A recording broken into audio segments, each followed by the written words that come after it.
Thom Lafferty, new Chief Executive at Princess Alexandra Hospital Trust. You started 4th of November, so how's the first couple of months been? Yeah, it's been fantastic, and the reason it's been fantastic is because I've been struck by the work ethic, the really strong value set that our staff have. As a newcomer to PAH, not a newcomer to Essex, but a newcomer to PAH, I've been so warmly welcomed by all members of staff. And actually, I reflected at the recent awards ceremony that we had to celebrate our long-serving staff that it feels almost sometimes less like a hospital and more like a community of people that look out for each other. And I think there's a USP for us in that, actually, and I've even experienced it in the first 10 weeks here. That's not to say we don't have our problems and we don't have our issues. Of course we do. We've just been through the most difficult winter I think the NHS has ever experienced, and we certainly haven't been immune to that at PAH. But equally, I think we've got some really good staff and some really good ideas as to how we transform the futures of the hospital and the system around us, because of course the hospital doesn't exist on an island. So on the whole, I'm really delighted to be here, and I feel proud actually to lead this organisation. And what attracted you to this particular job, this particular challenge? I think it's the opportunity. So I'm sure that we will talk about Alex Health and electronic patient record. I'm sure we'll talk about the new hospital programme. But beyond those specific opportunities, I think we've got other opportunities to do far closer working with some of our local partners. I think if we're to make our services sustainable and high quality in the long term, we need to be far more connected to primary care. We need to, far more than we do at the minute, wrap around our care services around what's now known as integrated neighbourhood teams and connect with some of those services in the community so that patients get appropriate and proportionate care that really responds to their particular needs. We need to change the model, and hopefully I'm here to do that. Could we dive straight into the new hospital programme? We interviewed Michael Meredith, and we had a look around a hospital I'm well versed with. But you were happy getting this timeline. The MP was happy, but my readers, of which there are a few, just think this is just going to, like the Channel Tunnel from the 70s, go on and on and on, and they don't believe those dates. How can you convince them? Well, first of all, I don't dismiss how frustrating it is for local people, because there's no doubt that the new hospital programme for Harlow, the new hospital for Harlow, has been talked about for years and years and years. And so, of course, our staff, people in the community, are going to be frustrated about that.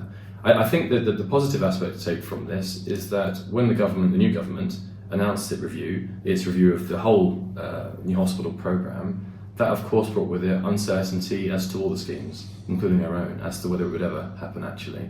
And I think the positivity that we've tried to get across to the community is that we have got a greater degree now of certainty that it will happen, but clearly it's not in the timescale that ideally we would like, and certainly our communities would like.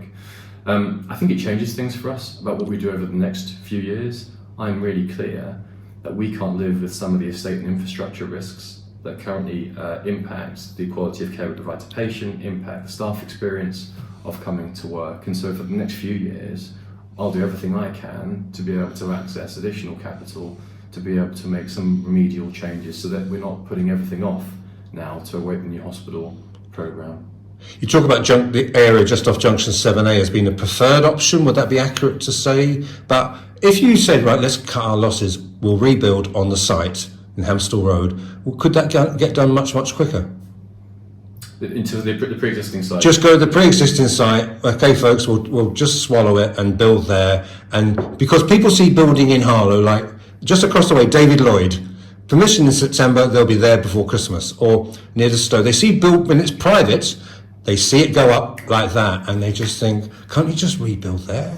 Yes. So the first thing to say is that while 7A, I think, is Plan A, we are taking the national review and doing our own local review, reviewing all the site options, including what we could potentially do on the pre-existing site. Other options too, so that there's more than two options on the table, because ultimately things have changed. It's been 5 years, I think, since the new hospital programme came into being, and 5 years since Harlow was first really on that with regard to the 7A site. So things have changed in 5 years, and we need to review what the best possible site option is.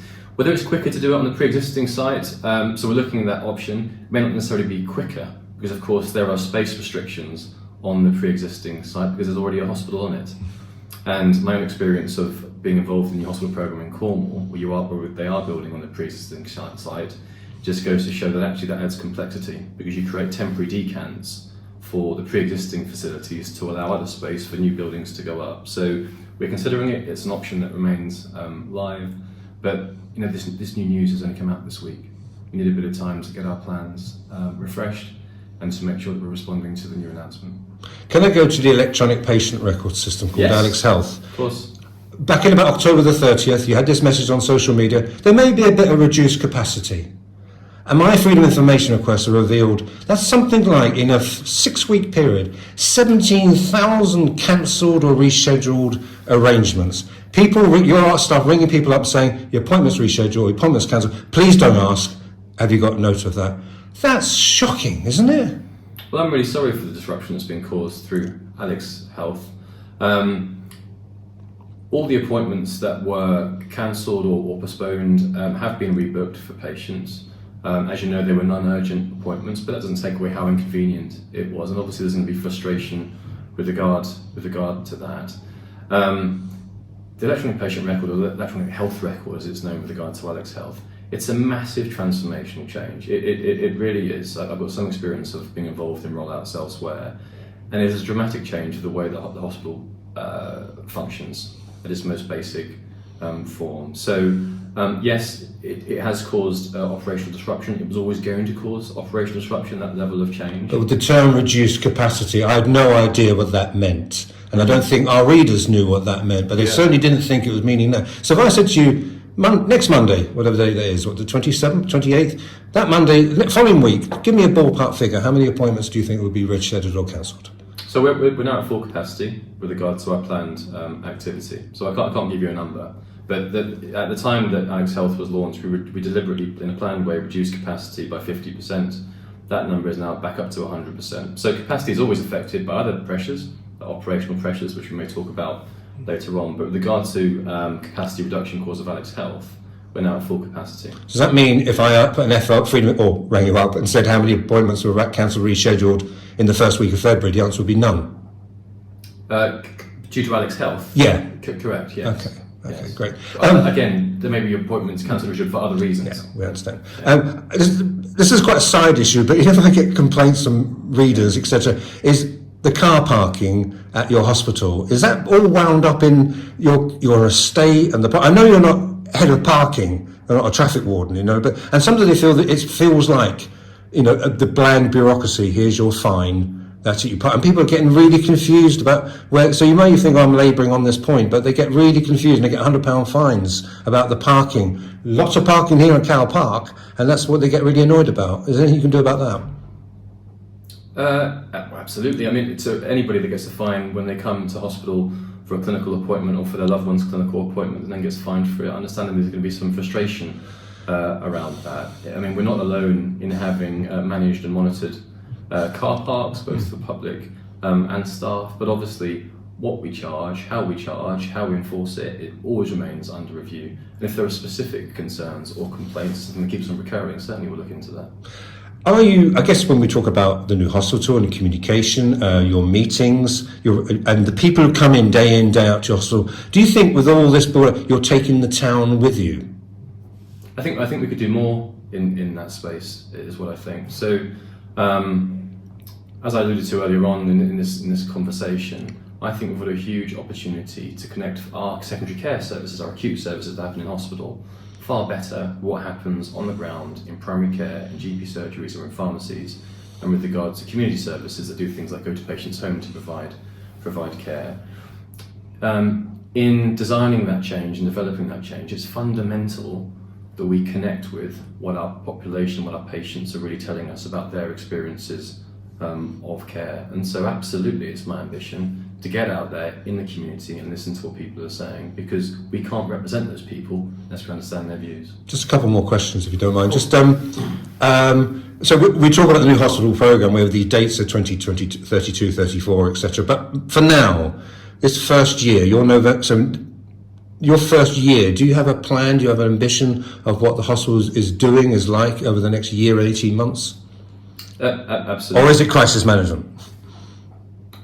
We always have to be able to respond to emergency situations. So, for example, for me, any ambulances queuing and waiting to offload is a crisis situation that we need to respond quickly and effectively to, because fundamentally delays in the emergency department, for example, can have a real impact on the quality of care that we provide to patients. So obviously, particularly as we get through winter, which we're still in, that remains a priority. And one of the priorities that I told the organisation that I was going to really focus on in the short term was getting through winter safely. That remains of paramount importance.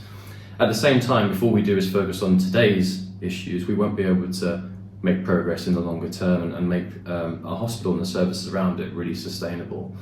So we are, for example, progressing this year a community diagnostic centre at the St Margaret's site in Epping that we're really excited about. That is a relatively short-term priority because we expect it to be operational in December of this year. We are going to be forging a joint transformation programme this year with primary care partners and community partners in the areas where we think we can make a real difference. So what I mean by that is that Harlow has an unusual population base in some ways, because we have a high number of the frail and elderly in terms of proportion of the total population, and also a really high number of young people. And we think that if we can come up with transformation programs, not just as an acute organisation, but with primary care partners, community partners, social care partners, and other partners too, we can really make strides with regards to patients getting more responsive care in the right place that really responds to holistic or whole patient requirements in a way that we currently don't. I'm conscious, and the reason I say all that is I'm conscious from a patient's perspective, and we're not alone in this. Trying to navigate NHS services and care services is very complex because it's fragmented. And whilst often we think of the NHS as a singular thing, of course it's not. There are several different components.